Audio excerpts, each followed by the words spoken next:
Hi everyone, it's my turn to read today. So I have chosen a book which is Stories for 8-year-olds, and we have copies of these in school, and it's full of different stories which are all short stories that are aimed at 8-year-olds, so children in my class. And I've chosen one of these stories and it's called The Gigantic Badness. So I'm going to read it to you today. Nobody blamed the giant for his bigness. A giant can't help being big. But the badness of the giant was certainly his fault. Everyone in the town and countryside was sure about that. He's bad, that giant is, they grumbled, shaking their heads when they found huge footprints sunk deep on the newly sown fields of corn or hedges squashed flat.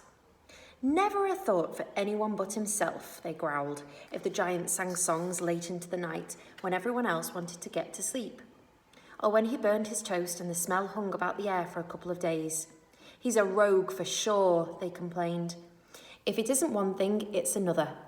And sometimes they forgot to scold their children for talking with their mouths full, or coming into the house without wiping their feet, or sitting down at the table before their hands were washed, because these were such small badnesses compared with the enormous outsized badness of the giant.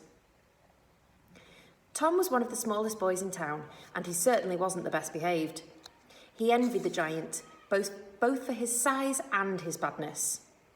When you are as large as a giant, there are a great many extra ways of being bad, and the giant tried most of them. He lived over the hill behind the town, but sometimes he crossed the field where the sawmill was, and if the smoke was coming out of the tall chimney, he leaned over and blew it down so that all the men who were working in the mill coughed and spluttered. Sometimes, in the early morning, he reached a finger into the schoolhouse bell hanging high against the roof. And all the children, halfway through their breakfasts, gulped and gobbled and raced to school half an hour early. Once, when Tom was sailing his boats in the river, the giant decided it was a good day to take a swim further upstream. And he enjoyed it so much that he lay on his back, kicking and splashing.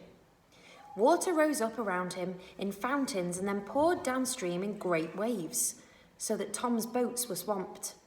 And those that didn't sink were tossed against the bank with their rigging tangled and the thick stick masts smashed into pieces.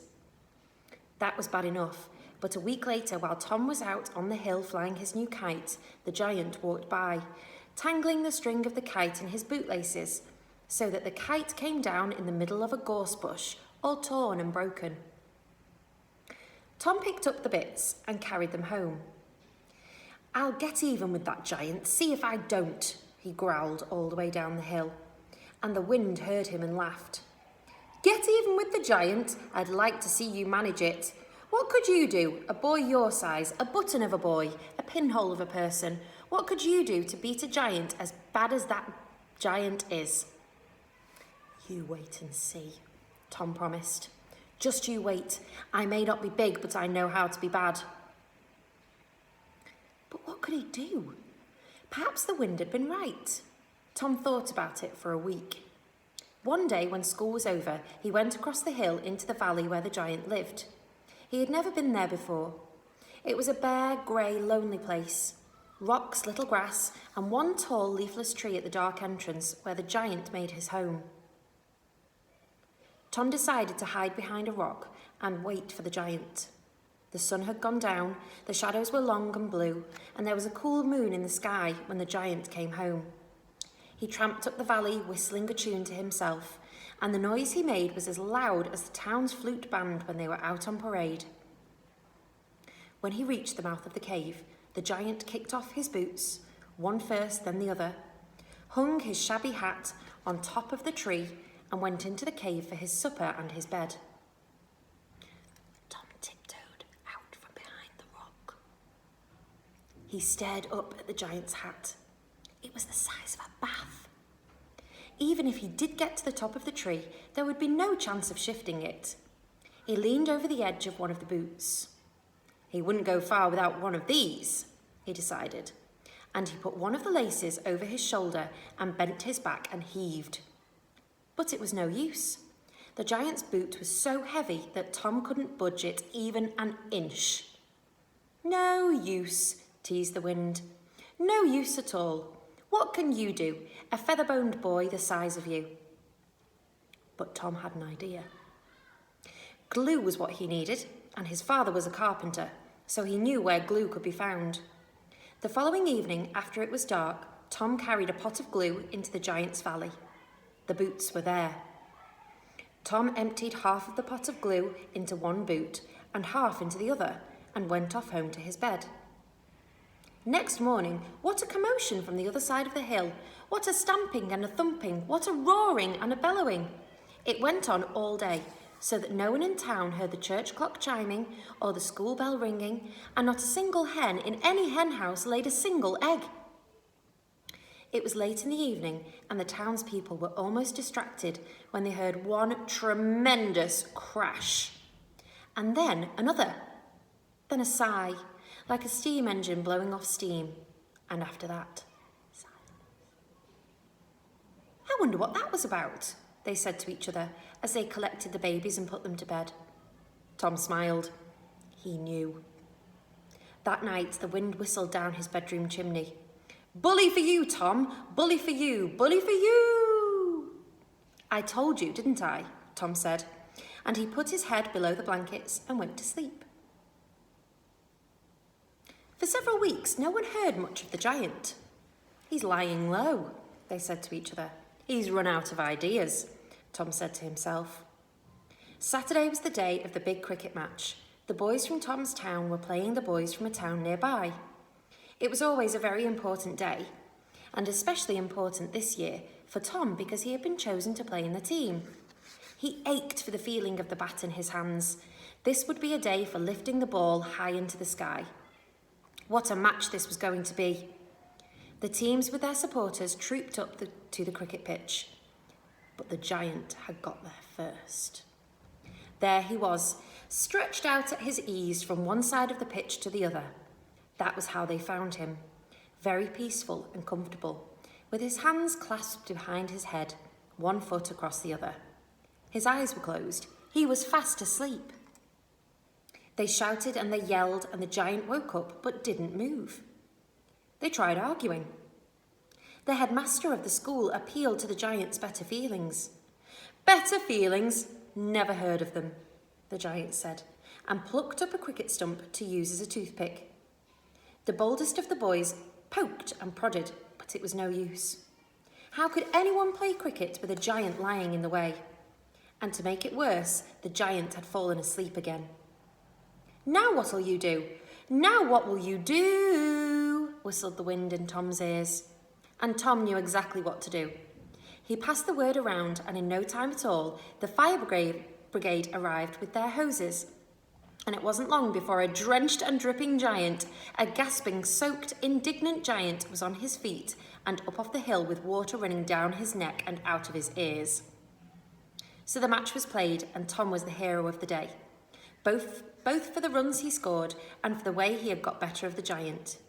Beautiful, the wind said that evening, ruffling his bedroom windows. Beautiful. But the giant caught a cold from his wetting and wasn't the only one to suffer from it all. All the next week, the town was shaken by his enormous sneezes. Windows rattled, doors became unlatched, ornaments fell off the mantelpieces, babies woke and cried. There was no peace at all. He does it out of badness, that's what it is, people said as another tremendous sneeze rocked the tea in their teacups, made the bread and butter slide off their plates. Just out of badness, that's all. At the end of a week, the sneezing stopped. The giant's cold is better, they said to each other. No sound at all came from the giant's valley. This was very odd. Has he gone away? They asked. He's never been as quiet as this. Perhaps he's sorry, someone suggested. But nobody really believed that.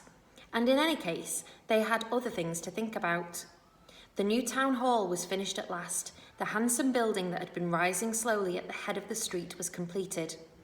All but the weathercock, which was to sit on top of the little spire on the roof. The mayor had invited the mayors and their ladies and important people from towns and villages many miles round to come on Saturday for a celebration. What a day it was to be. Bands, flags, fine clothes dancing in the streets. No wonder they forgot about the giant. But they didn't forget about him for very long, because two things happened. Mr. Clamber, the steeplejack, hurt his leg and had to stay in bed. And the builders of the town hall reported that the crane, which was to hoist the handsome gilt weathercock to its proud place on top of the spire, had broken, and there was no chance of repairing it in time. What could be done? Nobody knew who it was. The giant could help. Somebody whispered it, and somebody else heard them, and soon the whisper was so loud that everybody knew about it. The giant might help if we asked. Someone will have to ask him. Who? Who could ask the giant? The mayor and 2 of his aldermen went over to the giant's valley on Friday evening, looking very serious and important. He won't come, Tom said. Catch him coming. Catch him obliging anyone. But to the surprise of everyone, the mayor returned to say that the giant had agreed to come that very evening.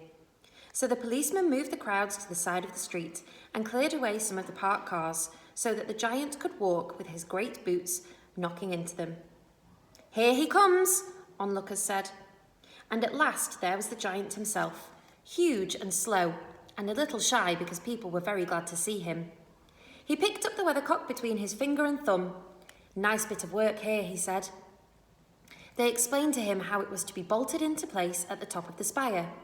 They handed him the nuts and bolts, which looked like grains of sand in his enormous palm.